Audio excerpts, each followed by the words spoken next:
Hello everyone, so welcome to TNS concepts. और आज हम नियो लेमार्किज्म पढ़ने वाले हैं।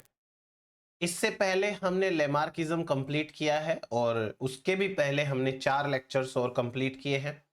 इवोल्यूशन की ये सीरीज है अपनी, और आज का टॉपिक है नियो लेमार्किज्म। इस टॉपिक के अंदर हम एक्चुअली क्या पढ़ने वाले हैं, थोड़ा सा इंट्रोड्यूस कर देता हूं मैं आप लोगों को।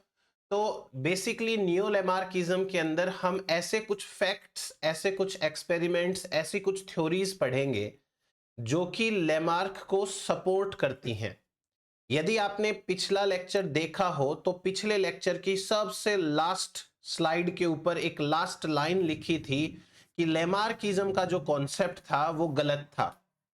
उस समय भी लेमार्क को बहुत सारे लोगों ने क्रिटिसाइज किया था, लेकिन बाद में कई सारे लोग उनके फेवर में आए और उन्होंने लेमार्क के आइडियाज को सिंपल लैंग्वेज में लोगों को समझाने की कोशिश करी। उन्होंने थोड़ा ट्राई किया कि लेमार्क को किसी तरीके से सही साबित किया जाए। उन्होंने कुछ ऐसे एक्सपेरिमेंट्स किए, उन्होंने कुछ ऐसी थ्योरीज दी हैं, ऐसे फैक्ट बताए हैं जहां हमको लेमार्किज्म फॉलो होता दिखता है। तो आज के लेक्चर में हम ऐसी ही कुछ बात करने वाले हैं। तो उससे पहले हम एक बार लेमार्क का मेन आइडिया क्या था वो फटाफट समझ लेते हैं, उसके बाद हम नियो लेमार्किज्म समझेंगे। So first of all, Lamarck ने कहा था इंटरनल फोर्स नाम का एक अंदर से बॉडी के अंदर का एक फोर्स होता है। इंटरनल फोर्स की वजह से करेक्टर है वो आ जाते हैं। इंटरनल फोर्स की वजह से एक ऑर्गेनिज्म अपना मन चाहा करेक्टर है वो एक्वायर कर सकता है। तो एक पॉइंट तो लेमार्किज्म में ये था अपना।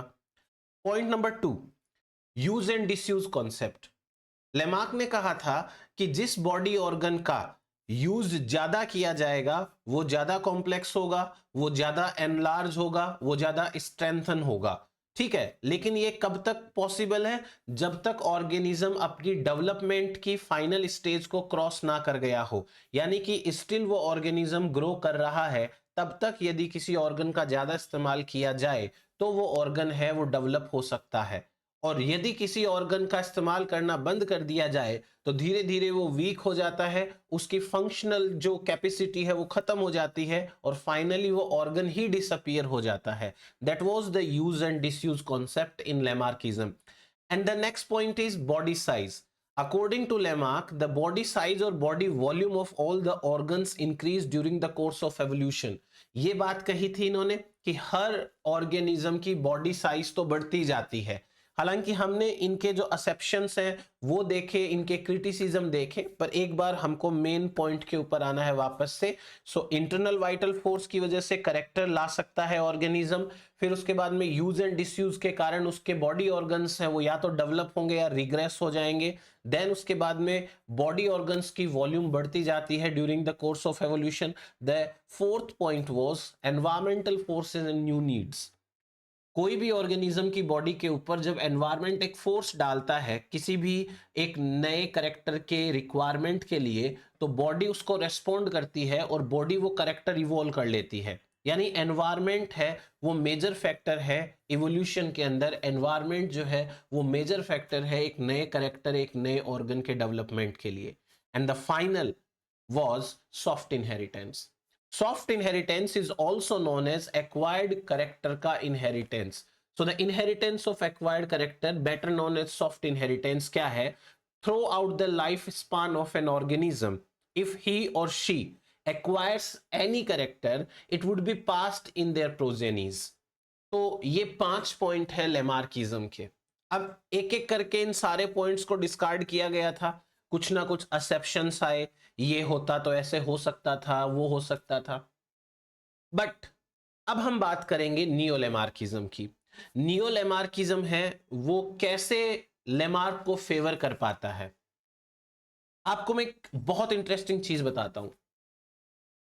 नियो लेमार्किज्म में बेसिकली करना क्या है, लेमार्कियन आइडियाज को बेटर एक्सप्लेनेशन के साथ एक्सप्लेन करना है, उसको नियो लेमार्किज्म कहेंगे। नियो मींस न्यू, नया लेमार्किज्म। ऐसे कुछ नया नहीं है, लेकिन न्यू लेमार्किज्म का मीनिंग यही होता है कि लेमार्क के आइडियाज को बेटर तरीके से रिप्रेजेंट करना। लेमार्कियन आइडियाज को लोगों को समझाना, उसकी बेटर एक्सप्लेनेशन देना, बेटर तरीके के एग्जाम्पल्स रखना, जिससे लगे कि हाँ लेमार्किज्म भी नेचर में होता है। सो नियो लेमार्किज्म टर्म किसने दिया? पैकार्ड ने। ये क्वेश्चन आपको ना तो CSIR में पूछा जाने वाला है, ना गेट के अंदर पूछा जाने वाला है। या तो सेट में पूछ सकते हैं, या असिस्टेंट प्रोफेसर की एग्जाम में पूछ सकते हैं, या कोई स्कूल ग्रेड की एग्जाम में है, तो उस पॉइंट ऑफ व्यू से ये लिया गया है। नियो लेमार्किज्म समझने से पहले हम एक चीज समझते हैं। आपके सामने 3 पॉइंट्स लिखे हुए हैं। डार्विन की डेथ हुई थी 19 अप्रैल 1882, 19 अप्रैल 1882। अब एक चीज समझना आप, 1880 के जो डिकेड था उसमें डार्विन की डेथ हुई, ठीक है। उसके बाद में 1920 के डिकेड में पॉपुलेशन जेनेटिक जो है उसकी डिस्कवरी हुई, मतलब उसका एक अच्छा सा एरा आया। पॉपुलेशन जेनेटिक्स जो हम हार्डी विनबर्ग वगैरह पढ़ते हैं वो सब। एंड 1930s के अंदर modern evolutionary synthesis, modern theory या मॉडर्न सिंथेटिक थ्योरी है, वो रखी गई सामने। अब हमारे पास में एक टाइम ड्यूरेशन है। डार्विन की डेथ से लेकर के 1930 तक, ये जो टाइम ड्यूरेशन है ना, इस टाइम ड्यूरेशन के अंदर लोग बहुत ज्यादा कंफ्यूज्ड थे कि डार्विनिज्म सही है कि नहीं है। डार्विन ने नेचुरल सिलेक्शन के ऊपर बहुत ज्यादा फोर्स दिया था कि natural selection is the major force for the evolution. 1882 में जब डार्विन की डेथ हो गई और तब तक लोगों ने डार्विन को समझना और एक्सेप्ट करना शुरू कर दिया था। फिर जब उसके बाद में 1920s के अंदर पॉपुलेशन जेनेटिक्स आई और उसके बाद में मॉडर्न सिंथेटिक थ्योरी आई, तो लोग लेमार्किज्म और डार्विनिज्म के बीच कंफ्यूज हो गए। क्यों कंफ्यूज हो गए, मैं आपको सिंपल सी चीज बताता हूं। डार्विन ने अपना कॉन्सेप्ट दिया तो लोगों ने माना कि लेमार्किज्म गलत है, डार्विनिज्म सही है, क्योंकि डार्विन के अकॉर्डिंग ही एवोल्यूशन होता है, ठीक है। 1920s के अंदर जब पॉपुलेशन जेनेटिक्स आई तो पता चला कि एलिल फ्रीक्वेंसी किस तरीके से चेंज होती है। जो एलिल्स पेरेंट्स के पास में होते हैं वो एलिल से नेक्स्ट जनरेशन में पास हो जाते हैं। अगर पेरेंटल जनरेशन पे एलिल फ्रीक्वेंसी चेंज हो जाए तो वैसी allele frequency next progeny generation में चली जाती है। इसका मतलब इनहेरिटेंस ऑफ एक्वायर्ड कैरेक्टर हो गया, ये तो उसके इक्विवेलेंट हो गया। तो 1920 के अंदर लोग कंफ्यूज हो गए कि डार्विन तो हमने सही माना था डार्विन को, तो अब तो लग रहा है लेमार्किज्म सही है।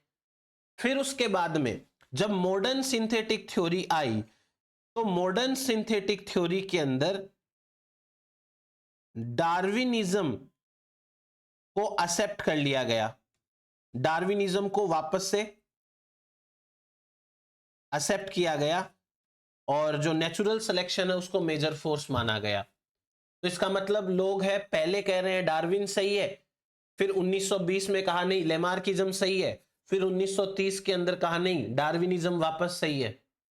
तो ये जो टाइम ड्यूरेशन है ना डार्विन की डेथ से लेकर के मॉडर्न सिंथेटिक थ्योरी तक का, उसको कहते हैं डार्विनिज्म का ग्रहण, एपिलिप्स ऑफ डार्विनिज्म। इस टाइम ड्यूरेशन को कहते हैं एपिलिप्स ऑफ डार्विनिज्म, ठीक है। कहां से कहां तक का?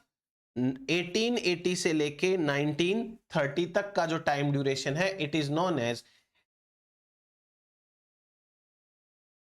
Eclipse of Darwinism. क्लियर हुआ ये?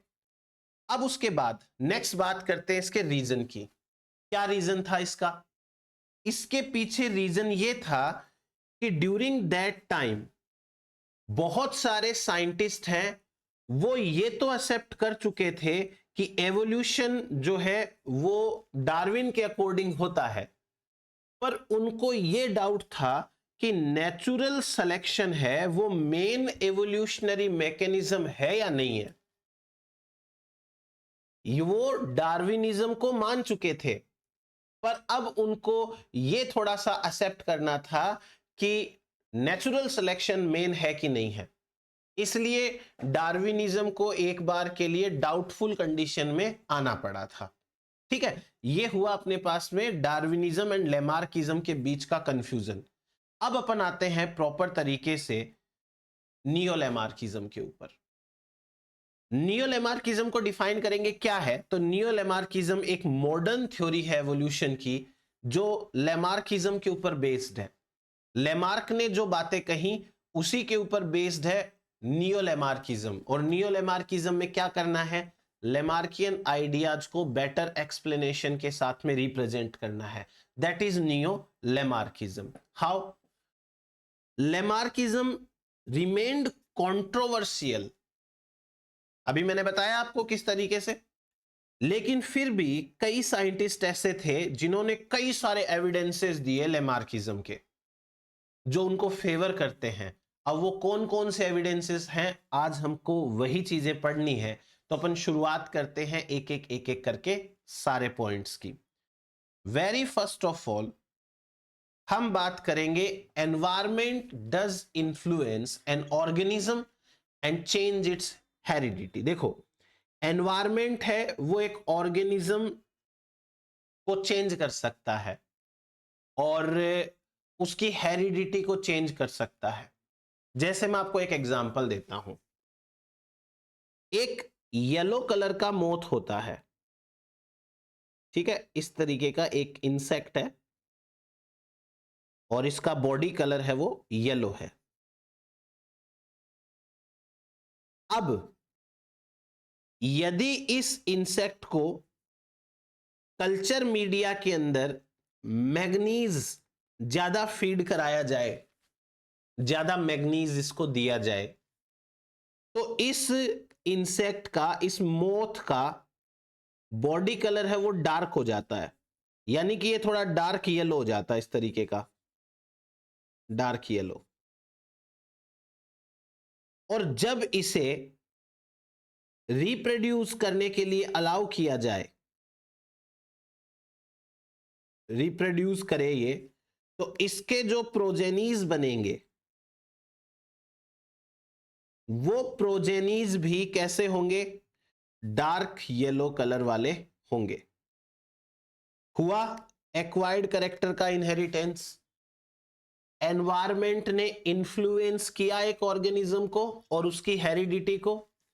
एक येलो मोथ होता है, उसे मैग्नीज दिया जाता है, तो उसके एनवायरमेंट में मैग्नीज की कॉन्सेंट्रेशन बढ़ा दी जाती है। मैग्नीज के कारण उस ऑर्गेनिज्म के अंदर चेंजेस आते हैं, वो डार्क येलो कलर का हो जाता है। और जब उस ऑर्गेनिज्म को रिप्रोड्यूस करने के लिए अलाउ किया जाता है, तो उस ऑर्गेनिज्म की जो प्रोजेनीज है वे भी डार्क येलो कलर की होती हैं। इट मींस कि पेरेंट ने जो डार्क येलो कलर एक्वायर किया है उस कलर का इनहेरिटेंस हुआ है। ये पॉइंट सपोर्ट कर रहा है ना लेमार्किज्म को, इसका मतलब लेमार्क गलत नहीं थे। आगे देखते हैं, और बहुत सारे पॉइंट्स हैं। At least some of the variations acquired by an organism can be passed to the offspring. At least some of them. कुछ तो ऐसे वेरिएशंस होते हैं जो यदि पेरेंट्स में आ जाएं तो वो प्रोजेनीज के अंदर चले जाते हैं। अब जैसे सपोज करिए कि कोई ऑर्गेनिज्म है, उसकी जर्म सेल के अंदर म्यूटेशन हो जाए, तो यदि जर्म सेल में म्यूटेशन होगा तो उसकी गैमिट में म्यूटेशन पहुंच जाएगा, और गैमिट के अंदर यदि म्यूटेशन पहुंच जाएगा तो वो नेक्स्ट जनरेशन के अंदर पहुंच जाएगा। तो ऐसा यदि होता है तो यहां भी लेमार्किज्म फॉलो हो रहा है। मैं आपको एक और चीज बताता हूं, लेमार्कियन आइडियाज गलत थे, वो हमने लास्ट लेक्चर में पढ़ा। यदि आज का लेक्चर आपको समझना है तो आप ऐसे सोचो कि लेमार्क आपके बेस्ट फ्रेंड है और आपको आपके बेस्ट फ्रेंड को सही साबित करना है। आप जबरदस्ती अपने दिमाग में ये चीज मत लाइए कि नहीं लेमार्क तो गलत थे, फिर ये कैसे हो गया। एक्सेप्शन मत ढूंढना, आप कोशिश करो कि आप उसको सही साबित करो। आप चाहते हो कि लेमार्क सही साबित हो जाए तो आप ना लेमार्क के फेवर में सोचो। आज इस लेक्चर के दौरान आप जितना लेमार्क के फेवर में सोचोगे उतना आपको लेक्चर भी समझ में आएगा, प्लस ये टॉपिक क्लियर है। तो कई कैरेक्टर ऐसे हैं जो जर्म सेल में म्यूटेशन के कारण आते हैं तो वो आगे पास हो सकते हैं। और देखो, नियोलेमार्किज्म ने जो इंटरनल वाइटल फोर्स है और एपिटेंसी मतलब डिजायर, मैं चाहता हूं कि मेरे विंग्स आ जाएं, वो वाली चीज को बिल्कुल डिस्कार्ड किया। तो ऐसी बात नहीं है कि नियो लेमार्किज्म लेमार्क के हर गलत चीज को सही साबित करने की कोशिश कर रहा है, नहीं। जो चीज गलत है उसको बिल्कुल डिस्कार्ड करना है, लेकिन जो चीज कुछ हद तक सही है उसको अलग तरीके से लोगों के सामने रिप्रेजेंट करना है कि आप ऐसे सोचो, देखो सही तो है, इस तरीके से। तो नियो लेमार्किज्म के अंदर किसको एकदम से डिस्कार्ड किया गया? इंटरनल वाइटल फोर्स एंड एपिटेंसी को बिल्कुल से रिजेक्ट कर दिया गया कि ये चीज देखो नहीं होती है। Next point, only those variations are passed on the offspring which also affect germ cells or where somatic cells give rise to germ cell। कैसे, देखिए मैं बताता हूं आपको। मान लीजिए कि ये कोई एक एनिमल है,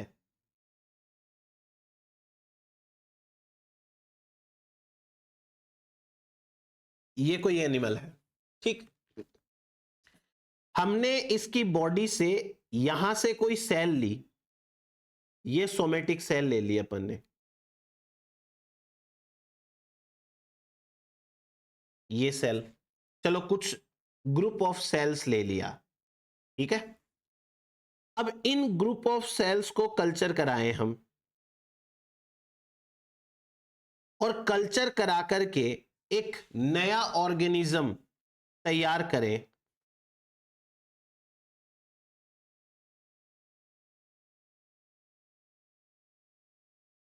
ये एक नया ऑर्गेनिज्म बन गया। इसका मतलब यह है कि इस ऑर्गेनिज्म के अंदर जो गोनेड्स हैं, वो गोनेड्स का ओरिजिन भी कहां से हुआ? सोमेटिक सेल से। ये न्यू ऑर्गेनिज्म पूरा का पूरा किससे बना हुआ है? सोमेटिक सेल्स का। तो इस ऑर्गेनिज्म में यदि हम इन सोमेटिक सेल में कोई म्यूटेशन कॉज करा दें तो वो म्यूटेशन तो पूरा का पूरा इस ऑर्गेनिज्म के अंदर प्रेजेंट होगा ना। इसका मतलब ये हुआ कि ऑर्गेनिज्म में यदि सोमेटिक सेल्स में चेंज आए और वही सोमेटिक सेल एक नया ऑर्गेनिज्म बनाए तो नेक्स्ट जनरेशन में कैरेक्टर चले जाते हैं। ये चीज प्लांट के केस में तो बहुत कॉमन है।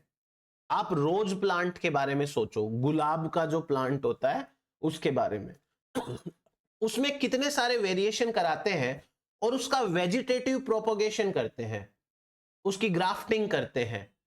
तो नेक्स्ट जनरेशन जो बन रही है उसमें वो कैरेक्टर जा रहा है कि नहीं जा रहा है? इट सिंपली मीन्स कि हमें यहां पर आराम से इनहेरिटेंस देखने को मिल जाती है। तो ये हुआ हमारे पास में एक और पॉइंट जो लेमार्क को फेवर करता है। अब अपन बात करेंगे कुछ एक्सपेरिमेंट्स की और कुछ फैक्ट्स की जो कि नियो लेमार्किज्म को फेवर करते हैं या लेमार्किज्म को फेवर करते हैं। तो अपने को नियो लेमार्किज्म में कुछ पॉइंट्स मिल जाने हैं। देखिए सबसे पहले formation of germ cells from somatic cells. मैंने आपको बताया अभी अभी एग्जांपल लेके कि मान लो हमने ये कोई प्लांट है और इस प्लांट से हमने यहां से कुछ सेल्स ले ली है और इन सेल्स को हमने कल्चर कराया और कल्चर कराने पर हमने इसको नया प्लांट बनाया और जो अब नया प्लांट बनेगा उसके अंदर मान लो फ्लावर बनता है। इस फ्लावर के अंदर आप ये पाएंगे कि male and female reproductive part present है, राइट और नॉट। ये मान लीजिए फ्लावर है तो फ्लावर के अंदर यहां पर ओव्यूल प्रेजेंट होगा और ओव्यूल के अंदर फीमेल गैमिट बनेगा और जो स्टेमन है उनके अंदर मेल गैमिटोफाइट बनेगा, फिर मेल गैमिट्स बनेंगे। तो आप सोचो कि हमने सोमेटिक सेल ली है और सोमेटिक सेल से हमने सोमेटिक सेल्स ली है और सोमेटिक सेल से हमने नेक्स्ट जनरेशन की जर्म सेल्स बनाई, यानी प्लांट बनाया, उस प्लांट के अंदर जर्म सेल्स थी। तो ये करेक्टर तो पक्का अगले जनरेशन में चले जाएंगे। और देखिए वेजिटेटिव प्रोपोगेशन जो मैंने आपको बताया वही चीज यहां पे हमने ली है, वेजिटेटिव प्रोपोगेशन की। इफेक्ट ऑफ रेडिएशंस, रेडिएशन का इफेक्ट होता है। एक साइंटिस्ट थे ऑरबैक नाम के, उन्होंने क्या किया, ड्रोसोफिला के ऊपर म्यूटेशंस कराए मस्टर्ड गैस की हेल्प से। तो लेट सपोज कि ये कोई ड्रोसोफिला है और इस ड्रोसोफिला के ऊपर मस्टर्ड गैस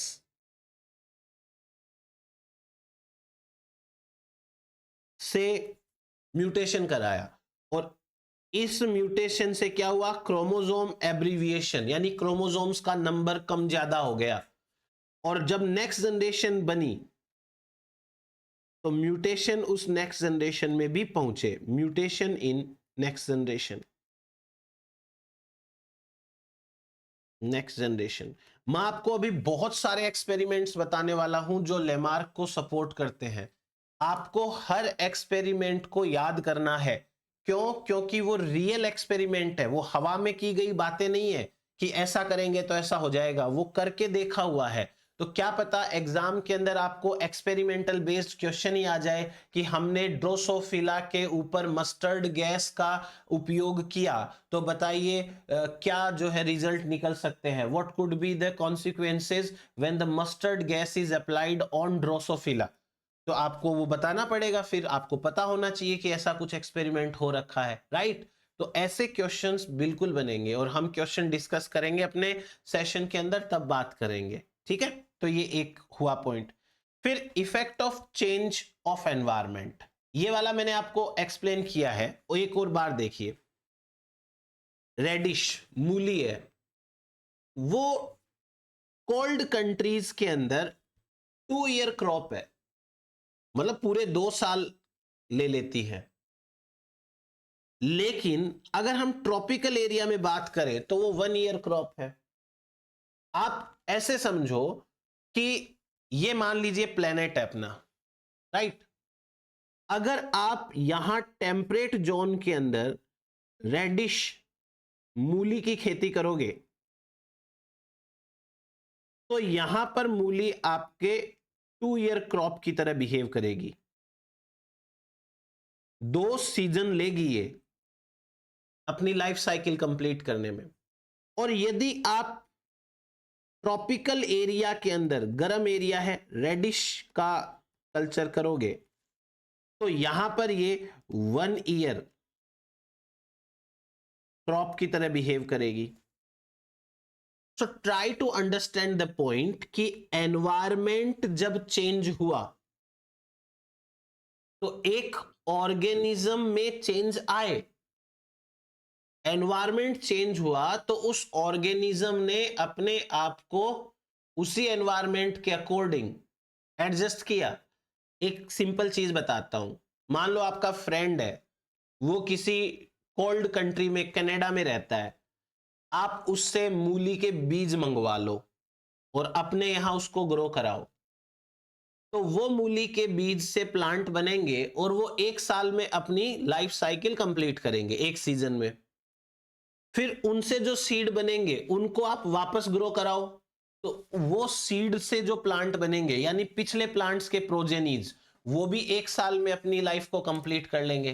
तो क्या हम ये बोल सकते हैं कि पेरेंट्स ने राजस्थान में आकर के या इंडिया में आकर के अपनी लाइफ साइकिल को 1 ईयर का किया, ये एक एक्वायर्ड कैरेक्टर हो गया, तो उनके प्रोजेनी भी अब 1 ईयर के अंदर लाइफ कंप्लीट कर रहे हैं। या आप अपने फ्रेंड को यहां से सीड्स है वहां भेज दो, वो वहां पे ग्रो कराएगा तो उसे 2 ईयर लगेंगे, फिर उसके जो प्रोजेनीज बनेंगे उनको भी 2 ईयर लगेंगे। तो इनहेरिटेंस ऑफ एक्वायर्ड कैरेक्टर हो रहा है कि नहीं हो रहा है? ये फेवर है अपने लेमार्किज्म का। तो एक पॉइंट ये, या ये एक्सपेरिमेंट है रेडिश वाला, effect of change in environment. और मैंने आपको अभी वो येलो मोथ वाला बताया था, येलो मोथ, तो वो भी अपना सेम है। चलिए नेक्स्ट देखिए, inheritance of L form of bacteria. ये बड़ा इंटरेस्टिंग है, ये मैं आपको बताता हूं। Very first of all, L का मतलब है लिस्टर इंस्टीट्यूट, और ये लंदन के अंदर है, लिस्टर इंस्टीट्यूट। अब एल फॉर्म का क्या मतलब है? एल फॉर्म का मतलब होता है यहां पर सेल वॉल लेस। बैक्टीरिया के अंदर सेल वॉल होती है, वो पता है ना आपको। तो बैक्टीरिया को यदि हम एंजाइम्स की मदद से उसकी सेल वॉल को डाइजेस्ट कर दें, पर बैक्टीरिया की डेथ नहीं होनी चाहिए, तो ऐसे बैक्टीरिया को एल फॉर्म बैक्टीरिया बोलते हैं, यानी सेल वॉल लेस बैक्टीरिया बोलते हैं। ऐसे बैक्टीरिया जिनके अंदर सेल वॉल नहीं होती है उन्हें एल फॉर्म बैक्टीरिया बोलते हैं। अब ये जो एल फॉर्म बैक्टीरिया होते हैं ना, ये एल फॉर्म बैक्टीरिया सबसे पहले लिस्टर इंस्टीट्यूट लंदन के अंदर बनाए गए, तो उसी के ऑनर में ये नाम रखा गया एल फॉर्म। चलिए मैं आपको एक सिंपल चीज बताता हूं। जैसे एक बैक्टीरिया है बेसिलस सबटिलिस, एक बहुत कॉमन सा बैक्टीरिया है बेसिलस सबटिलिस। ये बेसिलस सबटिलिस ऐसे मान लो बैक्टीरिया, ये इसकी सेल मेम्ब्रेन है और इस सेल मेम्ब्रेन के बाहर इसकी सेल वॉल है, राइट। तो ये अभी एल फॉर्म नहीं है। अब हमने क्या किया, इस बैक्टीरिया का जो कल्चर करवाया, उस कल्चर के अंदर एंजाइम्स डाल दिए इसकी सेल वॉल को डिग्रेड करने वाले। सेल वॉल डिग्रेडिंग एंजाइम्स,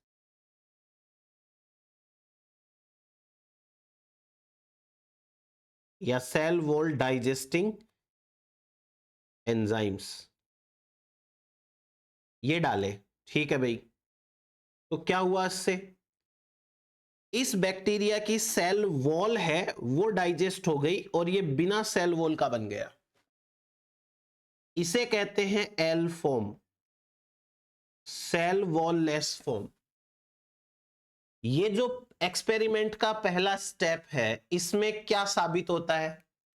इसमें साबित होता है कि इस बैक्टीरिया के अंदर एनवायरमेंट ने फोर्स किया इसको कि सेल वॉल हटाओ अपनी, तो इसने सेल वॉल हटाई। एनवायरमेंटल इफेक्ट आ गया ना इसके ऊपर। चलिए अब हम इस बैक्टीरिया को कल्चर कराते हैं। कल्चर कराते हैं तो यहां पर एंजाइम रखना है, वही एंजाइम है वो रखना है, एंजाइम प्रेजेंट। एंजाइम की प्रेजेंस में जब कल्चर कराएंगे तो इस बैक्टीरिया में नई सेल वॉल नहीं बनेगी और ये बैक्टीरिया मल्टीप्लाई करेगा, बहुत सारे नए बैक्टीरिया बनाएगा। सारे के सारे बैक्टीरिया है वो कैसे हैं? एल फॉर्म बैक्टीरिया हैं। तो मैं ऐसे लिख दूं कि ये एल फॉर्म प्रोजेनीज है,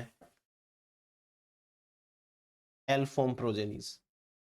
सेकेंड स्टेप ने क्या साबित किया? इनहेरिटेंस ऑफ एक्वायर्ड करेक्टर, कि जैसा करेक्टर एक्वायर हुआ था वैसा का वैसा इनहेरिट हो गया है।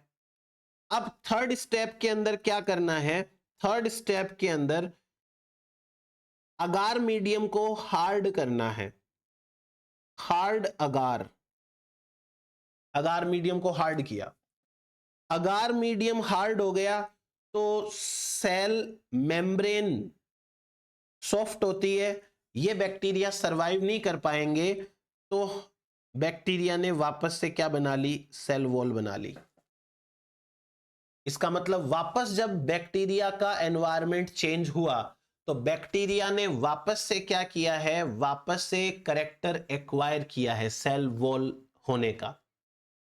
फिर जब ये बैक्टीरिया हार्ड अगार के ऊपर रिप्रोड्यूस करेगा तो वापस से अपनी प्रोजेनी वैसे ही बनाएगा जैसी खुद है, मतलब सेल वॉल कंटेनिंग ही बनेगा। इट सिंपली मीन्स कि इनहेरिटेंस ऑफ एक्वायर्ड कैरेक्टर हो रहा है। अब आप इस पूरे सिनेरियो को वापस से समझो, यहां से लेकर के यहां तक ये वाला स्टेप, ये एनवायरमेंटल फोर्स को रिप्रेजेंट करता है, environmental force and new requirement. ये वाला जो स्टेप है ये inheritance of acquired character, inheritance of acquired character को रिप्रेजेंट करता है। फिर वापस से यहां से लेके यहां तक का स्टेप है वो एनवायरमेंटल फोर्स को रिप्रेजेंट करता है, और वापस यहां से लेकर के यहां तक का जो स्टेप है ये इनहेरिटेंस ऑफ एक्वायर्ड कैरेक्टर को रिप्रेजेंट करता है। चल रहा है ना सब कुछ लेमार्क के अकॉर्डिंग? ठीक है, ये हुआ अपने पास में एक और एक्सपेरिमेंट। अब कुछ और एक्सपेरिमेंट्स है सिंपल सिंपल से, लेकिन आपको ये याद रखने पड़ेंगे because these are the experiments and they have their factual results. Hypothetical कुछ भी नहीं है यहाँ पे, सारा कुछ जो आ रहा है वो रिजल्ट हमारे सामने है। हम अपने मन से मन गढ़ंत बातें नहीं कर रहे हैं। तो देखिए, एक साइंटिस्ट, दो साइंटिस्ट थे,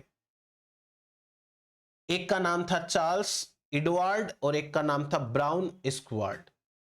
इन्होंने क्या एक्सपेरिमेंट किया? इन्होंने गुनिया पिग्स होते हैं, खरगोश के जैसे होते हैं, बड़े से खरगोश टाइप के से, गोल मटोल से, उनके अंदर sciatic nerve and dorsal spinal cord को काट दिया। अभी आप सोचोगे कि ये कौन सी नर्व होती है? ये जो डायग्राम है वो तो ह्यूमन का है, गुनिया पिग का नहीं है, पर ह्यूमन के डायग्राम के अकॉर्डिंग आप समझ लेना, जो ये आपको येलो कलर वाली लाइन दिख रही है ना, ये है सियाटिक नर्व। ध्यान से देखना आप। तो इन दोनों साइंटिस्ट ने क्या किया? गुनिया पिग के अंदर सियाटिक नर्व को और डोर्सल स्पाइनल कॉर्ड को काट दिया। तो इसका क्या रिजल्ट निकला? इसका रिजल्ट ये निकला कि abnormal nervous condition resembling epilepsy, मिर्गी आती है ना, बेहोशी आती है, वैसे कंडीशन आने लग गई उनके अंदर, गुनिया पिग्स के अंदर। तो क्या पता एग्जाम में आपको यही पूछ ले कि सियाटिक नर्व और ये जो डोर्सल स्पाइनल कॉर्ड है उसको कट किया, तो बताओ उसके बाद गुनिया पिग्स के अंदर क्या चेंजेस आए। आपको ऑप्शन ऐसे मिल सकते हैं कि उनकी मेमोरी पावर घट गई है, उनकी भूख है वो बढ़ गई है, या भूख कम हो गई है, मतलब कुछ भी आपको चेंज करके पूछ सकते हैं। अच्छा चलो वापस अपन लेमार्किज्म पे आते हैं। तो लेमार्किज्म के अकॉर्डिंग हम गुनिया पिग के एनवायरनमेंट में एक बायोटिक फैक्टर की तरह है। हमने उसके अंदर से स्पाइनल कॉर्ड को कट कर दिया और सियाटिक नर्व को कट कर दिया, तो हमारे कारण उसमें एपिलेप्सी जैसी कंडीशन आ गई, तो उसका एक्वायर्ड कैरेक्टर हो गया ना वो। और मजे की बात यह है अब कि इनकी ऑफ स्प्रिंग है वो भी एपिलेप्टिक होती है। Inheritance of acquired character Lamarckism follow हो रहा है, तो ये एग्जाम्पल सपोर्ट करता है लेमार्किज्म को। नेक्स्ट पॉइंट पे आ जाओ। एक एक्सपेरिमेंट और देखते हैं अपन। जेस्टन बोनियर, जेस्टन बोनियर ने एक एक्सपेरिमेंट किया। इन्होंने प्लांट्स को डिफरेंट एल्टीट्यूड्स के ऊपर, इन एल्प्स एंड पाइरेनीज के अंदर जगह के नाम है, यहां पे डिफरेंट एल्टीट्यूड्स पे प्लांट्स लगाए। लेट सपोज कि ये पहाड़ है, तो एक प्लांट है इन्होंने यहां लगा दिया, एक प्लांट इन्होंने यहां लगा दिया, एक प्लांट इन्होंने यहां लगाया और एक प्लांट यहां लगाया। एल्टीट्यूड अलग अलग हो गया इनका। अब यदि आपको थोड़ी सी इकोलॉजी आती है तो आपको यह पता है कि नीचे जो है सॉरी नीचे है वो टेम्परेचर ज्यादा होता है, ऊपर टेम्परेचर कम होता है। नीचे जो है वो पार्शियल प्रेशर ऑफ गैसेस ज्यादा होता है, ऑक्सीजन भी ऊपर नीचे ज्यादा होती है और ऑक्सीजन ऊपर कम होती है। तो जब हम नीचे से ऊपर की तरफ जाएंगे तो ये चेंजेस आएंगे मेजर। तो काम की बात यह है कि प्लांट्स ने ऐसे चेंजेस को एक्वायर किया, अडप्ट हो गए प्लांट्स उनके अकॉर्डिंग। तो लेमार्किज्म फेवर हो रहा है यहां पर। वापस से इनहेरिटेंस ऑफ एक्वायर्ड कैरेक्टर और एनवायरमेंटल फोर्स वाला जो है वो पॉइंट यहां पे प्रूव होता है। नेक्स्ट पॉइंट देखिए। जोसेफ थॉमस कनिंघम, इन्होंने एक एक्सपेरिमेंट क्या कर रखा है, जो फ्लैट फिशेज होती हैं उनके नीचे की साइड से शाइन लाइट, ज्यादा लाइट डाली। जैसे मैं बताता हूं आपको, मान लीजिए कि ये कोई फिश है, एकदम चपटी फिश है, ये फ्लैट फिश है,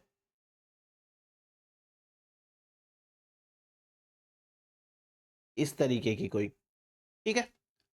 यहां से लाइट डालते हैं, शाइन लाइट, अंडर साइड बोला है ना, तो नीचे की साइड से इस पे लाइट ही लाइट देते हैं। तो एनवायरमेंट का एक फैक्टर है जो इस फिश को अफेक्ट कर रहा है। काम की बात यह है, रिजल्ट क्या निकला कि inherited production of pigments, pigment का प्रोडक्शन बढ़ गया। तो ये हो गया एक्वायर्ड कैरेक्टर। अब इसका इनहेरिटेंस हुआ कि नहीं हुआ वो यहां पे नहीं लिखा हुआ, तो हम जबरदस्ती नहीं बोलेंगे कुछ भी, पर इस फिश के अंदर एनवायरमेंट के कारण एक कैरेक्टर आ गया। चलिए, लेमार्किज्म कुछ हद तक प्रूव होता है। नेक्स्ट देखिए। नेक्स्ट साइंटिस्ट है हमारे मैक्स स्टैंडफस। इनका एक्सपेरिमेंट क्या है, इन्होंने बटरफ्लाईज को लो टेम्परेचर के ऊपर राइज किया, लो टेम्परेचर के ऊपर बटरफ्लाईज। तो रिजल्ट में क्या निकलता है कि इनके ऑफ स्प्रिंग्स हैं उनमें वेरिएशंस आते हैं विदाउट लो टेम्परेचर। यदि हम बटरफ्लाई को लो टेम्परेचर पे रखते हैं, फिर उसके बाद में उनके प्रोजेनीज को नॉर्मल टेम्परेचर पे रखते हैं, तो भी चेंजेस देखने को मिलते हैं। जैसे ये कोई बटरफ्लाई है और इस बटरफ्लाई को हमने लो टेम्परेचर के ऊपर रखा, लो टेम्परेचर, और लो टेम्परेचर पे रख के इसको रिप्रोड्यूस करने के लिए अलाउ किया। और जब ये रिप्रोड्यूस करती है तो इसके जो प्रोजेनीज हैं उनके अंदर वेरिएशंस देखने को मिलते हैं, वेरिएशंस इन देयर प्रोजेनीज। तो ये एक एक्सपेरिमेंट और इनहेरिटेंस ऑफ एक्वायर्ड कैरेक्टर का यहां फॉलो होता है। ये कुछ एक्सपेरिमेंट थे, अभी और एक्सपेरिमेंट बताऊंगा मैं आपको। वापस आते हैं कुछ थ्योरेटिकल बातों के ऊपर। 2 पॉइंट्स लिखे हुए हैं। 20th सेंचुरी के अंदर, यानी लेमार्क की डेथ के लगभग 100 सालों के बाद, इतना टाइम गुजर जाने के बाद साइंटिस्ट लोगों ने और फिलोसोफर्स हैं उन्होंने एविडेंसेस इकट्ठा करने की कोशिश करी इनहेरिटेंस ऑफ एक्वायर्ड कैरेक्टर्स के फेवर में, कि आखिर एक्वायर्ड कैरेक्टर का इनहेरिटेंस होता कैसे है। भाई आज तो अपने को पता है कि रिप्रोडक्शन है वो गैमिट्स के थ्रू होता है तो गैमेट्स बनते हैं, ऑर्गेनिज्म रिप्रोड्यूस करेगा and then characters next generation में जाएंगे।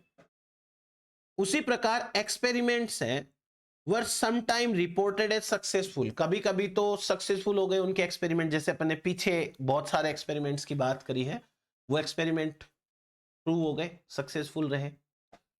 और कुछ कुछ एक्सपेरिमेंट्स हैं उनको क्रिटिसाइज किया गया और ऐसे कहा गया ये तो फेक है, ये तो अपने मन से जो है वो बना के कुछ भी लेके आ गए हैं। खैर जो भी था, ये लेमार्किज्म के कुछ फेवर में चल रहा था, कुछ उसके अगेंस्ट चल रहा था। वापस अपन अपने पॉइंट के ऊपर आते हैं। एक और साइंटिस्ट रहे हैं कैमेरर, उनका क्या एक्सपेरिमेंट है। अब कैमेरर का एक्सपेरिमेंट है वो थोड़ा सा समझने लायक है। सेलेमेंडर पता है आप लोगों को? सेलेमेंडर, हमने मान लो कि एक बड़ी सी पेट्री डिश ली, बहुत बड़ी सी, और उस बड़ी सी पेट्री डिश का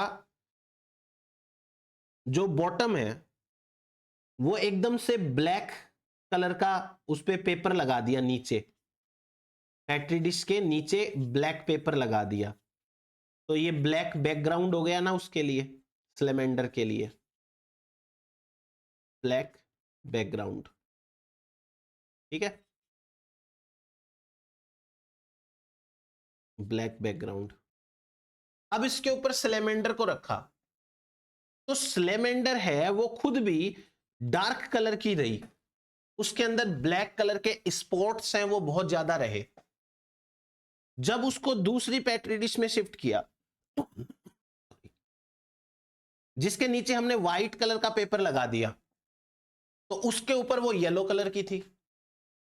इसका मतलब एनवायरमेंट के अंदर जो बैकग्राउंड है उसके अकॉर्डिंग उससे कुछ एक्वायरमेंट्स है और वो उनके अकॉर्डिंग पिगमेंट सिंथेसिस करती है। ये लेमार्क के फेवर में है। हालांकि मेन रीजन तो डार्विनिज्म है। डार्विनिज्म में हम पढ़ेंगे वो पेपर्ड मोथ वाला जो है वो पढ़ेंगे अपन, एग्जांपल बिस्टन बेटुलेरिया वाला। यहां एक बार अपन देख लेते हैं। इन्होंने क्या किया, इन्होंने सेलेमेंडर को डार्क बैकग्राउंड के अंदर रखा, ठीक है भाई, डार्क बैकग्राउंड में रख लिया। फिर उसके बाद उन्होंने ये पाया कि उनकी स्किन के अंदर ब्लैक कलर के स्पॉट्स हैं वो वाइडली स्प्रेड है। वाइडली स्प्रेड का मतलब, वाइडली स्प्रेड का मतलब हो गया कि उसकी बॉडी के ऊपर बहुत सारे ब्लैक कलर के स्पॉट्स हैं। फिर जब उन्होंने लाइटर बैकग्राउंड के ऊपर रखा तो स्किन कैसी हो गई, येलो कलर की, और ब्लैक स्पॉट्स वो बहुत कम थे, लिमिटेड ब्लैक स्पॉट्स थे। एनवायरमेंट के अकॉर्डिंग बॉडी चेंज हो रही है, यही बात लेमार्क ने कही थी। ब्रॉड स्केल के ऊपर अगर हम समझेंगे तो डार्विनिज्म के फेवर में जाते हैं ये एक्सपेरिमेंट्स, बट एक बार हमको लेमार्क के अकॉर्डिंग सोचना है। हमको ये नहीं कहना है कि लेमार्क गलत है, हमको ये कहना है कि लेमार्क ने ये बात कही, देखो ऐसा हो रहा है, बस इतना सा कहना है। नेक्स्ट पॉइंट देखिए, एक और एक्सपेरिमेंट किया गया मैकडूगल का। मैकडूगल का एक्सपेरिमेंट भी बहुत इंटरेस्टिंग टाइप का एक्सपेरिमेंट है। इन्होंने चूहों के ऊपर एक एक्सपेरिमेंट किया। पहले मैं थ्योरी बता देता हूं आपको, फिर मैं आपको बना के दिखाऊंगा कैसे इन्होंने एक्सपेरिमेंट किया। देखो इन्होंने क्या किया कि सफेद चूहे लिए, व्हाइट माइस, और इन्होंने एक वाटर का टैंक लिया और उसके अंदर एक रूट बना दिया वाटर टैंक के अंदर। जैसे लेट सपोज कि ऐसा कोई वाटर का टैंक है अपने घर के अंदर जो रहता है, उस तरीके का वाटर टैंक है, और इस वाटर टैंक को पानी से भर दिया और एक ट्रांसपेरेंट पाइप लगा दी इसके अंदर इस तरीके से, और उस ट्रांसपेरेंट पाइप को ऐसे मोड़ मोड़ के इधर उधर, जैसे कहीं कहीं पर गलत रास्ते बना दिए, कहीं कहीं पर सही रास्ते बना दिए, ऐसे करके, है ना, इस तरीके का सा कुछ इसमें से गुजरने का रास्ता सा बना दिया, ऐसे करके मान लो। तो इन्होंने क्या कर रखा है, वाइट रैट्स को लिया और यहां से उनको इसमें छोड़ दिया पाइप में। अब वो माइस धीरे धीरे करके पाइप में जाते हैं, इस रास्ते से जाते रहते हैं, फिर वो हो सकता है इधर जाएंगे, पता चलेगा आगे तो रास्ता बंद है, वापस लौट के आएंगे, वापस आगे जाएंगे, फिर हो सकता है इधर आ जाए, फिर पता चले आगे जाके रास्ता बंद है, वापस पीछे आएंगे, वापस आगे बढ़ेंगे, इधर जाएंगे, वापस रास्ता बंद मिलेगा, आगे बढ़ेंगे, और ऐसे करते करते फाइनली वो वापस से बाहर निकल जाते हैं। ये काम मैकडूगल ने किया और उन्होंने चूहों को सिखाया कि किस तरीके से उनको वो रास्ता पार करना है।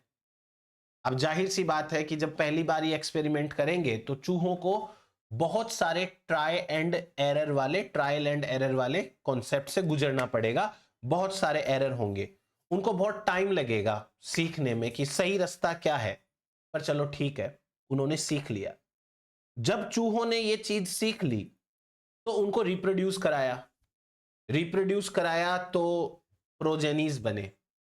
उन्होंने उनके प्रोजेनीज को भी यही काम सिखाया, और यही काम सिखाया तो क्या रिजल्ट निकला? रिजल्ट ये निकला कि जितना टाइम पेरेंट्स को लगा था रास्ता ढूंढने में और सीखने में, उससे काफी कम समय लगा। इसका मतलब पेरेंट्स के दिमाग में जो मेमोरी बनी, वो मेमोरी से प्रोजेनीज को फायदा हुआ है, यही बोला जाएगा ना।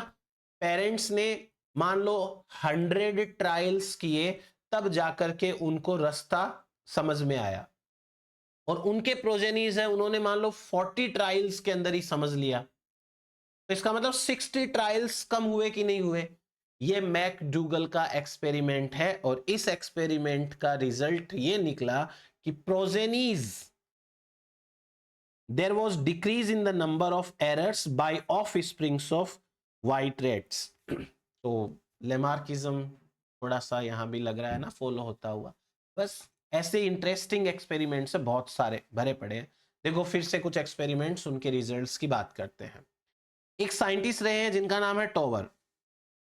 टॉवर ने एक पटेटो बीटल होता है, पटेटो बीटल, अभी फोटो दिखाऊंगा उसकी मैं।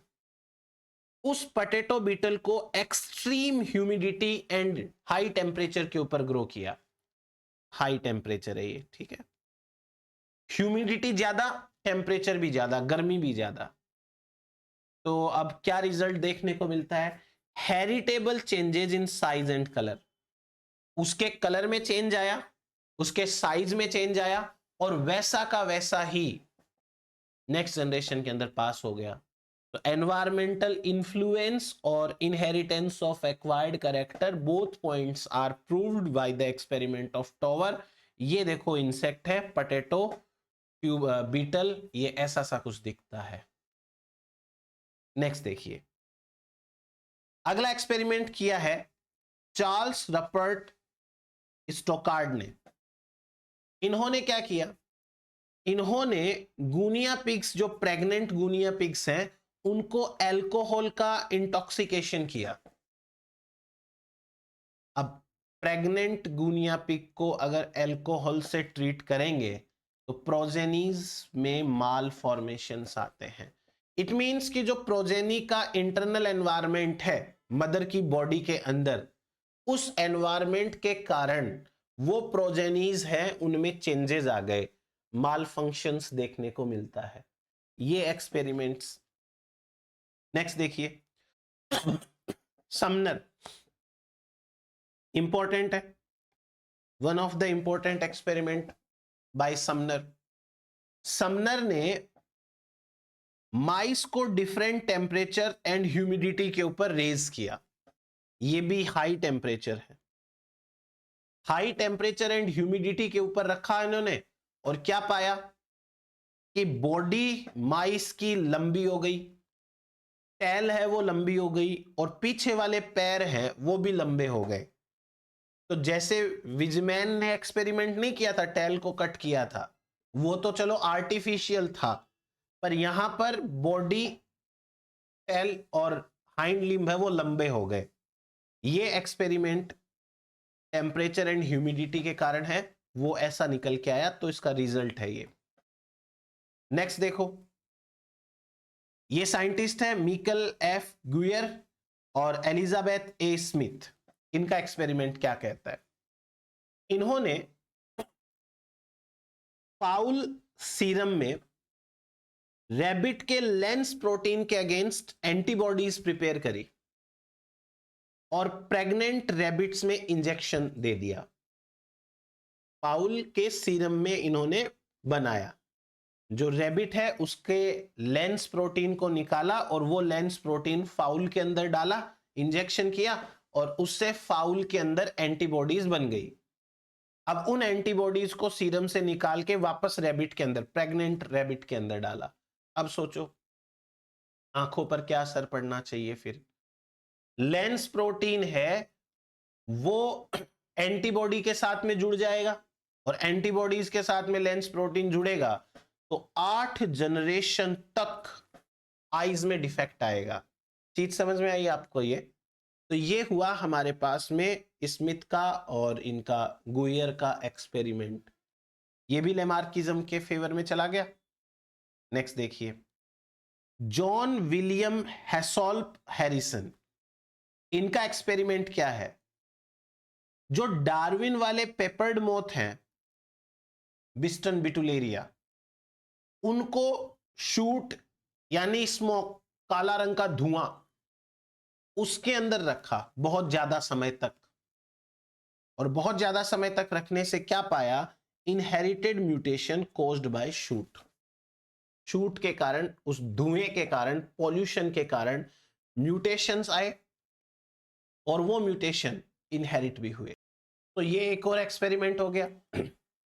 अब देखो, जब कभी भी म्यूटाजन अपन किसी ऑर्गेनिज्म के ऊपर डालते हैं तो डेफिनेटली जो म्यूटाजन्स होते हैं वो बॉडी के अंदर चेंजेस तो लाएंगे ही लाएंगे। तो ये तो एक्वायर्ड कैरेक्टर हो गया। अब यदि वो वाले म्यूटेशंस जर्म सेल में हुए होंगे तो डेफिनेटली वो अगली जनरेशन में भी पास हुए होंगे। तो ये हो ना हो जर्म सेल के अंदर हो गए होंगे। लेमार्क ने तो अपने मुंह से कभी ये नहीं कहा था ना कि मैं सोमेटिक सेल की बात कर रहा हूं।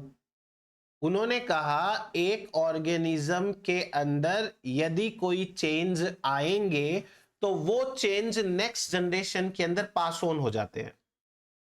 अब वो ये तो कह नहीं रहे हैं कि जो चेंजेस सोमेटिक सेल में आएंगे वो चेंजेस पास ऑन होंगे, या जो चेंजेस जर्म सेल में आएंगे वो पास ऑन होंगे। जर्म सेल भी तो बॉडी का पार्ट ही है ना।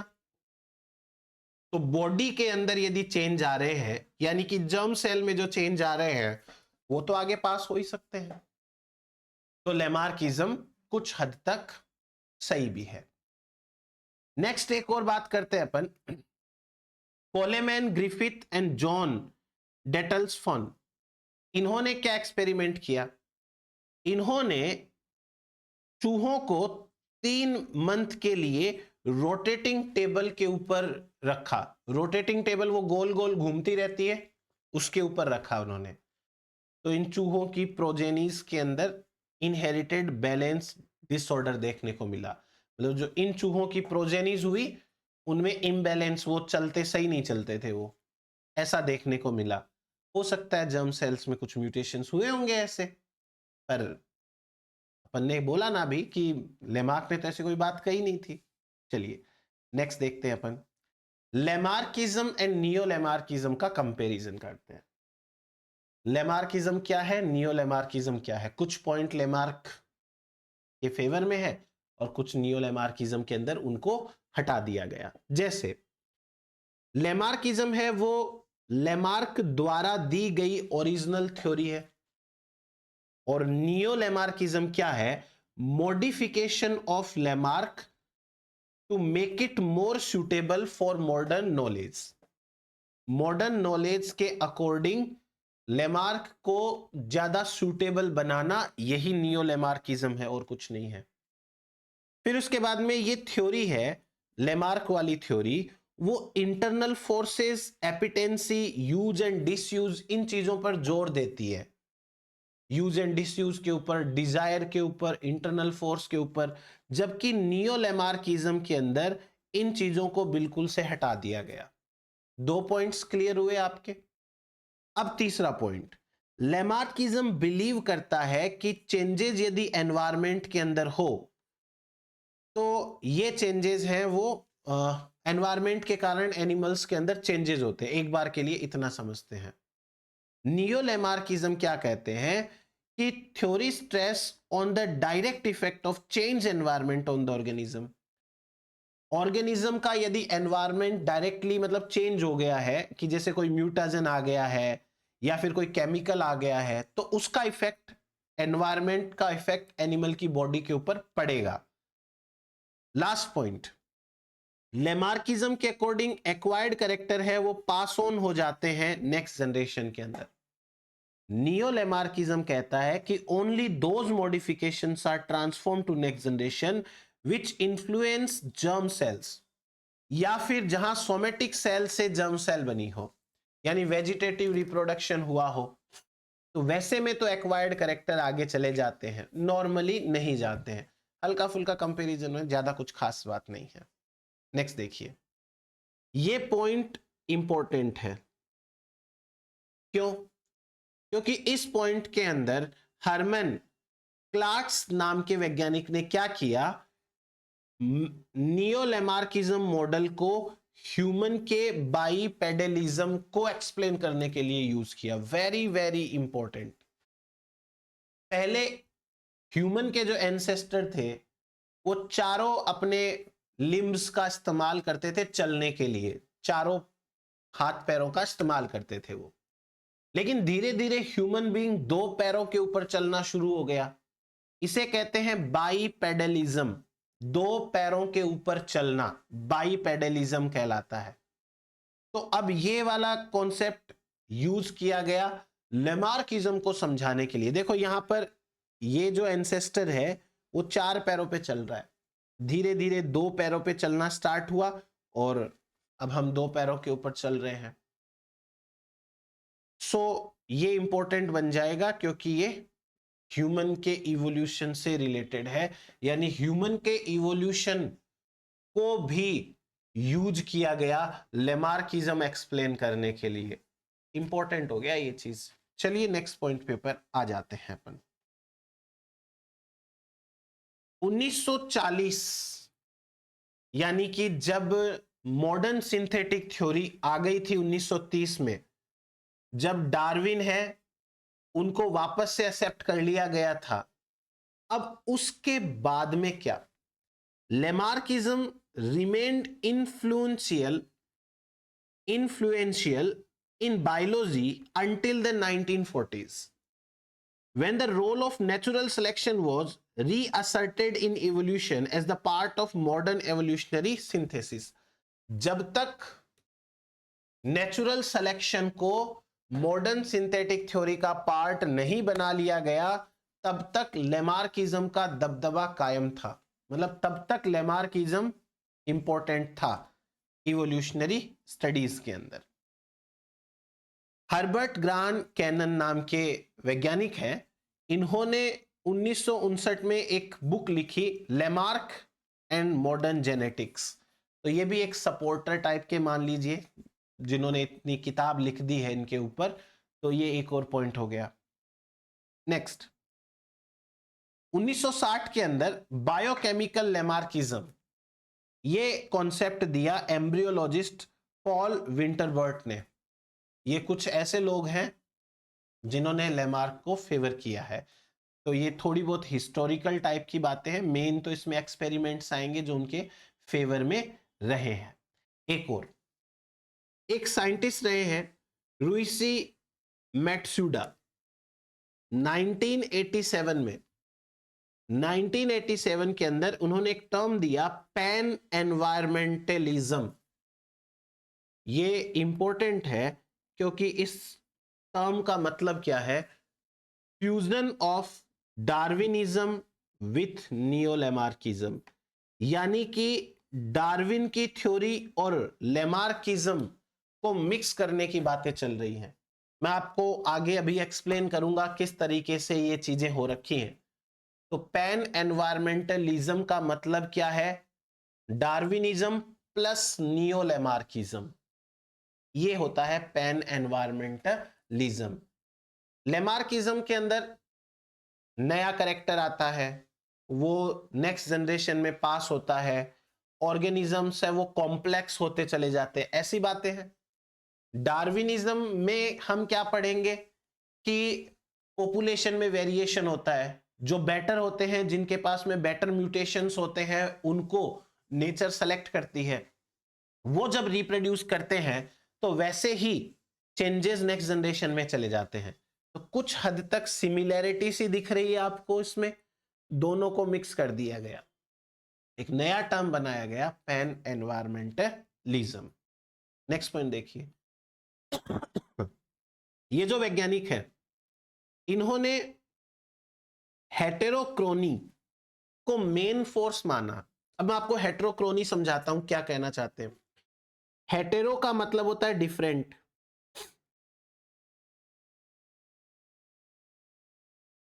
और क्रोनी का मतलब होता है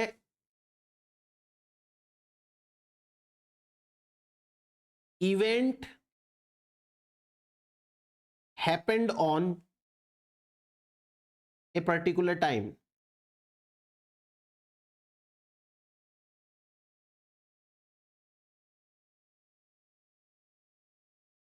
eight a particular time.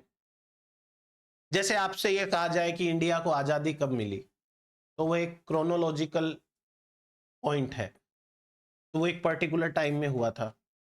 So according to him, heterochrony is the main mechanism for evolutionary changes, and that novelty in evolution can be generated by genetic assimilations. अलग अलग समय पर जेनेटिक चेंजेस आए तो उसके कारण इवोल्यूशन हुआ, ये पॉइंट कहना चाहते हैं ये। नेक्स्ट पॉइंट, एक कॉन्सेप्ट बताता हूं आपको, होलोजीनोम थ्योरी ऑफ एवोल्यूशन। अब मैं एक डायग्राम बताऊंगा तो आपको ऑटोमेटिक समझ में आएगा, ऐसे नहीं आएगा। होलोजीनोम मतलब पूरा जीनोम। ये एक डायग्राम देखो, पिक्चर आपको समझ में आए कुछ तो। एक ह्यूमन है मान लीजिए, उस ह्यूमन के जो जर्म लाइन्स है इन गोनेड्स, टेस्टिस एंड ओवरीज के अंदर, उसमें ह्यूमन के पास में 22 पेयर्स तो क्रोमोसोम के ऑटोजोम है, प्लस एक XX या XY कुछ भी मान लो। एक बार यहां पर मेल का एग्जांपल ले रखा है, कोई नहीं। ये जो जीनोम है ना, ये तो ह्यूमन का खुद का जीनोम है, यानी ह्यूमन स्पीसीज का जीनोम है, राइट। अब हमारी बॉडी के अंदर बहुत सारे माइक्रोब्स भी तो रहते हैं ना इंटरनली, गट फ्लोरा, जैसे ई कोलाई रहता है, और भी बहुत सारे हैं, बैसिलस बैक्टीरिया भी रहता है। अगर ये सारे बैक्टीरिया हमारी बॉडी से हटा दिए जाएं तो हम मर जाएंगे। इट मींस कि ये बैक्टीरिया हमारी बॉडी का पार्ट है। अब ये बैक्टीरिया हमें जिंदा रखने के लिए जरूरी है कि नहीं है? तो जो बैक्टीरिया का जीनोम है वो भी तो हमारे ही काम का जीनोम हुआ कि नहीं हुआ? हमारा जीनोम प्लस उन बैक्टीरिया का जीनोम, दोनों को मिला के कहते हैं होलोजीनोम। कॉन्सेप्ट समझ में आया आपको होलोजीनोम का? अब उसके बाद नेक्स्ट पॉइंट समझिए, ये जो बैक्टीरिया है वो कुछ ही मिनट्स के अंदर मल्टीप्लाई करते रहते हैं, तो इनके अंदर ज्यादा वेरिएशंस आते हैं, म्यूटेशन होने के चांस भी इनमें ज्यादा रहते हैं। तो इनके अंदर तो बहुत ज्यादा जेनेटिक वैरायटी पाई जाती है। अलग अलग बैक्टीरिया में वैसे ही अलग अलग जीनोम हो गया, प्लस उनके अंदर भी स्ट्रेन्स बहुत सारे हैं।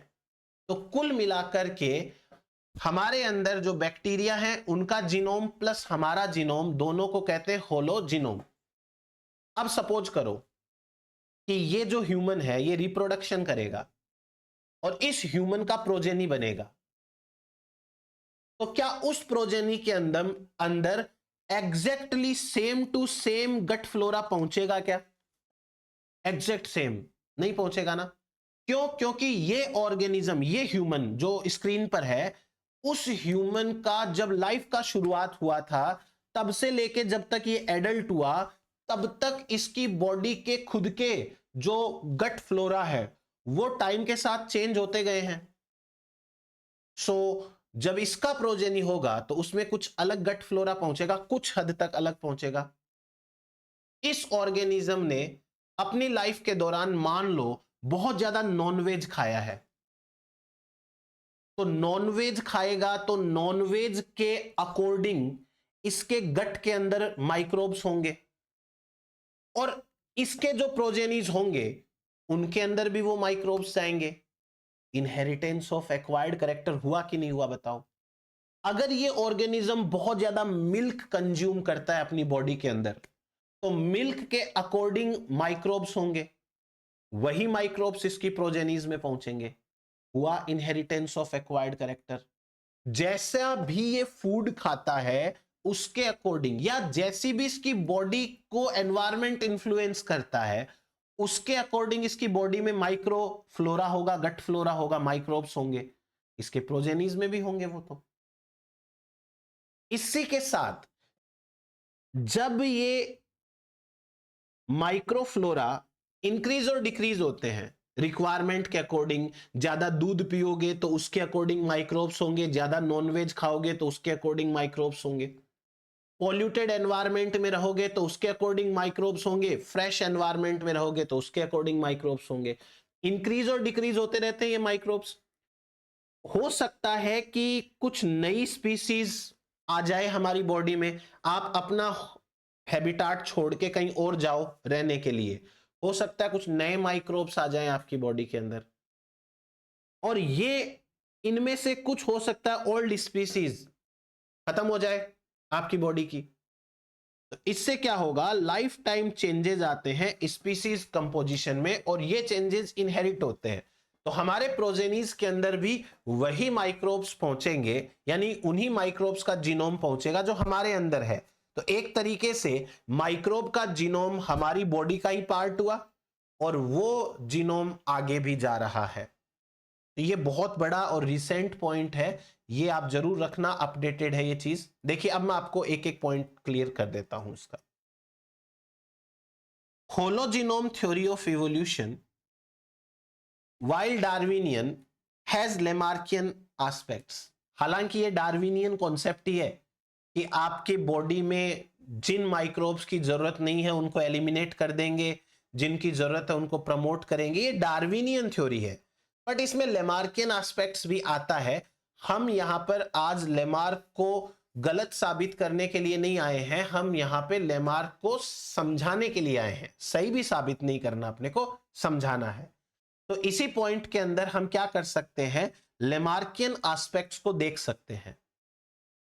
एक इंडिविजुअल एनिमल या प्लांट होता है, वो बहुत सारे माइक्रोब्स के साथ सिंबायोसिस करके रखता है। तो टुगेदर उस एनिमल या प्लांट का जीनोम प्लस माइक्रोब का जीनोम होलोजीनोम कहलाता है। ठीक है, नेक्स्ट। अब ये जो होलोजीनोम है वो वेरी करता है अदर जीनोम से by mutation, sexual recombination, chromosomal rearrangement, लेकिन it can vary when population of microorganisms increase और डिक्रीज। अगर ऑर्गेनिज्म की पॉपुलेशन इंक्रीज हो रही है या डिक्रीज हो रही है तो हम कहेंगे कि ये तो लेमार्क का यूज एंड डिसयूज जैसा है। हमने दूध ज्यादा खाया तो हमने दूध वाले बैक्टीरिया को ज्यादा यूज किया, बॉडी में उनकी पॉपुलेशन बढ़ जाएगी। हमने नॉनवेज ज्यादा खाया तो मतलब मिल्क वाले बैक्टीरिया को कम यूज किया, उनकी पॉपुलेशन घट जाएगी, उनका डिसयूज हो गया। तो किसी का यूज है, किसी का डिसयूज है। और when it gains new kind of micro organisms, जब हम नए हैबिटाट में जाते हैं और नए माइक्रोब्स हमारी बॉडी में आते हैं, तो लेमार्कियन इनहेरिटेंस ऑफ एक्वायर्ड कैरेक्टर हो गई। फिर उसके बाद में these changes are then passed on the offspring। ये चेंजेस ऑफ स्प्रिंग्स के अंदर पास हो जाते हैं। The mechanism is largely uncontroversial, ये अनकॉन्ट्रोवर्शियल है। और natural selection does sometime occur at whole system. पूरे होलोजीनोम यानी हमारे प्लस हमारे माइक्रोब्स दोनों के ऊपर नेचुरल सिलेक्शन काम कर रहा है, इसमें कोई शक नहीं है। But it is not clear that this is always the case. चलो, होलोजीनोम का कॉन्सेप्ट होपफुली आपको समझ में आया होगा। अब अपन पढ़ते हैं एक बाल्डविन इफेक्ट। बाल्डविन इफेक्ट बहुत अच्छी चीज है। बाल्डविन इफेक्ट में सिंपल बातें कही गई हैं कि ऑर्गेनिज्म का एनवायरनमेंट तो चेंज होगा, हमेशा फ्यूचर में भी चेंज होगा, और जब ऑर्गेनिज्म का एनवायरनमेंट चेंज होगा तो ऑर्गेनिज्म उसके अकॉर्डिंग अडप्ट भी करेगा, और जब वो अडप्ट करेगा तो उसके रिप्रोडक्शन से जो प्रोजेनी बनेंगे वो प्रोजेनी के अंदर करेक्टर जाएगा। कुल मिलाकर बाल्डविन इफेक्ट है वो लेमार्किज्म एंड डार्विनिज्म को जोड़ने की कोशिश कर रहा है। देखो पढ़ते हैं अपन एक एक point. The ability to learn new behaviours can improve the animals reproductive success. अगर एक ऑर्गेनिज्म जल्दी से कोई बिहेवियर को लर्न करने की कैपेसिटी रखता है तो उस ऑर्गेनिज्म का रिप्रोडक्टिव सक्सेस बढ़ता है। कैसे? अरे इसका सिंपल सा मीनिंग है। इसका मीनिंग ये है कि जैसे मान लो एक रैबिट है, वो फॉरेस्ट में गया तो फॉरेस्ट के एनवायरनमेंट के अकॉर्डिंग एडजस्ट हो गया। वो ग्रासलैंड में गया, ग्रासलैंड के एनवायरनमेंट के अकॉर्डिंग एडजस्ट हो गया। वो हमारे यहां आया तो हमारे एनवायरनमेंट के अकॉर्डिंग एडजस्ट हो गया। यदि ये रैबिट जितना जल्दी और जितना अच्छे से नए नए एनवायरनमेंट के अकॉर्डिंग एडजस्ट होगा तो उसके जिंदा रहने के चांस बढ़ेंगे, और जिंदा रहने के चांस बढ़ेंगे तो रिप्रोडक्शन करने के मौके मिलेंगे इसको। यही बात तो कही है इसने, घुमा के बोला है लेकिन बात वही बोली है। एक ऑर्गेनिज्म यदि नई नई बिहेवियर को जल्दी जल्दी लर्न करता है तो वो नए नए एनवायरनमेंट में ज्यादा जिंदा रहेगा, और ज्यादा जिंदा रहेगा तो रिप्रोड्यूस करेगा। Hence the course of natural selection on its genetic makeup, तो उसके जेनेटिक मेकअप के ऊपर नेचुरल सिलेक्शन काम करेगा और उसको सेलेक्ट करेगा। अच्छा इससे क्या होगा? नया एनवायरनमेंट का नया बिहेवियर यदि वो सीखेगा तो वो नए स्ट्रेस के अकॉर्डिंग अडप्ट हो जाएगा, और ये अडप्ट होगा, उसमें बिहेवियरल चेंजेस आएंगे, उसका जेनेटिक मेकअप चेंज होगा। ये एक ऑर्गेनिज्म की बात नहीं हो रही है। एक ऑर्गेनिज्म की तो लाइफ ही छोटी सी होती है, तो छोटी सी लाइफ में थोड़ी ना वो सब कुछ कर पाएगा। ये उस पर्टिकुलर स्पीसीज की बात हो रही है। समय के साथ वो स्पीसीज सीखती है, फिर उसके बाद में ये चीज रिजेंबल करती है कुछ हद तक लेमार्किज्म से, कि आप एनवायरनमेंट में जाओ और एनवायरनमेंट में नई रिक्वायरमेंट हो और आप उस रिक्वायरमेंट के अकॉर्डिंग चेंज हो जाओ। तो ये लेमार्किज्म की सी बात लग रही है, बट ये फुल्ली प्योरली डार्विनिज्म है। Without requiring animals to inherit characteristic acquired by their parent.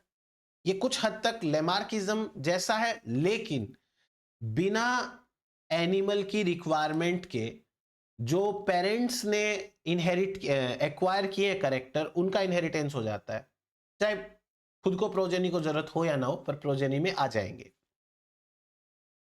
The Baldwin effect is broadly accepted by Darwinist, क्योंकि ये डार्विन का पूरा कॉन्सेप्ट है, तो बाल्डविन के इफेक्ट को उन लोगों ने खुशी खुशी एक्सेप्ट किया जो डार्विन में विश्वास रखते हैं। ये हुई अपनी एक बात कंप्लीट। अब आपको मैं ये चीज दिखाता हूं, देखो कितनी अच्छी चीज है, कितनी बढ़िया चीज है। हालांकि कुछ थोड़ा सा देखो, ये आपको फुल पिक्चर दिखाता हूं मैं कुछ हद तक, ये आपको समझाने की कोशिश करता हूं। एक बार आप इसको देखिए, तब तक उसको मैं समझता हूं। ये देखो एक बार, चलिए अपन बात करते हैं इसके बारे में। आपको यहां पर दो ब्लैक कलर के एरिया दिख रहे हैं, एक बार इनको देखो, सिर्फ आप एक बार इनको देखो। एक तरफ लिखा है एनवायरनमेंट चेंज होगा, दूसरी तरफ लिखा है यहां पर कि इवोल्यूशन होगा। एडप्टिव इनहेरिटेड चेंजेस मतलब इवोल्यूशन। एनवायरनमेंट चेंज होगा और इवोल्यूशन हो जाएगा। अल्टीमेटली तो यही प्रोसेस है। हर एक एवोल्यूशनरिस्ट इसी जगह पहुंचना चाहता है। वो अपनी थ्योरी को यही समझाना चाहता है थ्योरी से कि एवोल्यूशन होता है। तो अब अपने पास में चार ऑप्शंस हैं। पहला ऑप्शन अपन लेमार्किज्म के अकॉर्डिंग चलते हैं। लेमार्क क्या कहते हैं? जब एनवायरनमेंट चेंज होता है तो जरूरतें चेंज होती हैं। जब जरूरतें चेंज होती हैं तो बिहेवियर चेंज होता है। जब बिहेवियर चेंज होता है तो ऑर्गेनिज्म किसी पार्ट का ज्यादा यूज करता है, किसी का कम यूज करता है, और ऐसा होता है तो इवोल्यूशन हो जाता है, नई स्पीसीज वगैरह बन जाती है। बढ़िया चीज है। लेमार्किज्म समझ में आया इससे? एनवायरमेंट चेंज हुआ, जरूरत चेंज हुई, जरूरत चेंज हुआ तो ऑर्गेनिज्म का बिहेव करने का तरीका ही चेंज हो गया, और उससे वो ऑर्गेनिज्म किसी चीज का ज्यादा यूज करता है, किसी का कम यूज करता है, फाइनली इवोल्यूशन हो जाता है। अब अपन चलते हैं डार्विन के अकॉर्डिंग एक बार। डार्विन ये कहते हैं कि जब एनवायरमेंट चेंज होता है तो ऑलरेडी पॉपुलेशन के अंदर वेरिएशंस होते हैं, पहले से होते हैं ये, और उन वेरिएशन के ऊपर नेचुरल सिलेक्शन लगता है। जो पहले से प्रेजेंट है उनमें से जो जो अच्छे हैं उनको सेलेक्ट किया जाएगा, और इनका सिलेक्शन होगा तो इवोल्यूशन हो जाएगा। फिर डार्विनिज्म और लेमार्किज्म में डिफरेंस समझ में आया? डार्विनिज्म के अकॉर्डिंग पहले से वेरिएंट होते हैं, लेमार्किज्म के अकॉर्डिंग ऐसा नहीं होता, वो कोई एनवायरमेंट आएगा नया तब देखेंगे क्या करना है, उस हिसाब का थॉट था उनका। अब बीच में बाल्डविन को लेके आते हैं।